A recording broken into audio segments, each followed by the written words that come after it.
Ropparasi 3 yil oldin Leapmotorda eng katta batareykalar bo'lardi. Gibrid mashinalarda o'sha payt 48 kilovatli. Hozir mana bunda 80 kilovat qilib qo'yibdi. 500 kilometr mazza qilib tokda yurishingiz bo'ladi. U yog'i gibrid bo'laveradi. Bu degani xohlaganingizda yuraverasiz. Xohlasangiz viloyatlarga chiqsangiz benzinda yurasiz, shaharda tokda mazza qilib yurasiz endi bu mashinalarda. Mashinalarda Leapmotor D19 mashinasi, полный pnevmopodveskada R21 lagan diskalarda. Ko'rinishi bitta qarang, juda chiroyli aka.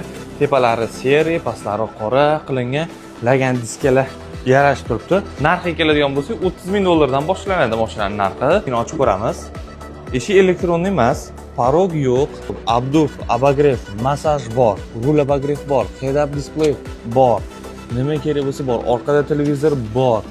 Endi bu komfortni sevadiganlar uchun bu Leapmotor C16 dan anchagina katta baribir. Ko'ramiz. Bu yerda ish qiyin narsalar ketayotgan ekan. Orqada televizorlari bor, abduf abagrev massaji bor, ikkita stol bor, 3-qator ham bor.